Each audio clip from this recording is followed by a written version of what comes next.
الله لا إله إلا هو الحي القيوم لا تأخذه Ce noble verset est le verset le plus grandiose du Saint-Coran, le meilleur et le plus majestueux, et ce en raison des nombreux prodiges et des nobles attributs qu'il contient. C'est pour cela que de nombreux textes authentiques incitent à le réciter et à en faire une formule à répéter en des moments précis, matin et soir, au moment de dormir et après les prières prescrites. Dans ce verset, le Très-Haut se présente comme celui dont il n'y a point de divinité que lui. C'est-à-dire qu'il n'y a point d'adoré véritable en dehors de lui.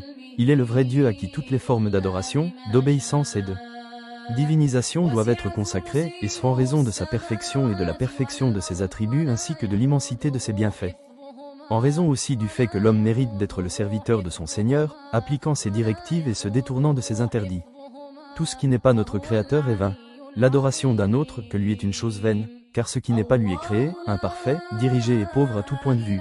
Il ne mérite aucune forme d'adoration. Sa parole, le vivant, le subsistant par lui-même, indique deux nobles noms qui représentent tous les autres noms sublimes, d'une façon conforme, implicite et adaptée. Le vivant est celui qui possède la vie parfaite qui implique l'existence de tous les attributs de l'essence, comme l'ouïe, la vue, la science, la puissance et autres. Quant au subsistant par lui-même, il s'agit de celui qui n'a besoin de personne mais dont toutes les créatures ont besoin. Ce nom implique tous les actes par lesquels s'est décrit le Seigneur des univers, comme l'établissement sur le trône, la descente, la parole, le pouvoir de création, l'attribution de ressources, le pouvoir de faire mourir et de ressusciter et divers autres actes qui entrent dans la capacité du Très-Haut à subsister par lui-même. C'est pour cela que certains érudits ont estimé que ces deux noms forment le nom suprême de notre Créateur qui, lorsqu'il est invoqué avec « il exauce » et lorsqu'il est sollicité avec « il répond ». Parmi les marques de la perfection de sa vie et de sa subsistance par lui-même, ni l'assoupissement ni le sommeil n'ont de prise sur lui. Et tout ce qui est dans les cieux et sur la terre lui appartient.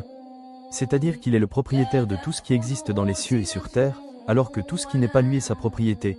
Il est le créateur, le dispensateur de ressources et celui qui dispose de toutes choses, alors que tout ce qui n'est pas lui est créé, objet de sa dispensation de ressources et de sa disposition, ne possédant rien pour lui-même ni pour un autre ne serait-ce un atome dans les cieux ou sur terre. C'est pourquoi il a dit, aucune intercession auprès de lui ne peut être tentée sans sa permission. Il a dit ensuite, il connaît le passé et l'avenir des hommes, alors que ces derniers n'appréhendent de sa science que ce qu'il veut bien leur enseigner. C'est-à-dire qu'il connaît tout ce qui s'est passé à tout point de vue et tout ce qui aura lieu à l'avenir, car sa science entoure tous les détails des choses, leur début et leur fin, leur côté apparent et caché, l'invisible et le visible, alors que les hommes ne connaissent rien de cela et ne possèdent de science que ce que leur a enseigné. C'est pour cela qu'il a dit, ils n'appréhendent de sa science que ce que veut bien leur enseigner. Son siège s'étend sur les cieux et la terre qu'il tient sous sa puissance sans difficulté. Ceci prouve la perfection de sa puissance et l'immensité de son pouvoir.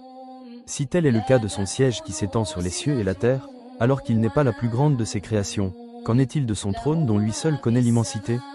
Nul doute que dans la grandeur de ses créations il y a de quoi étonner et ébahir les raisons et les intelligences. Qu'en est-il alors de leur Créateur et de leur Concepteur qui a placé en elles ce qu'il a placé comme secret et sagesse et qui tient les cieux et la terre sous sa puissance sans aucune difficulté?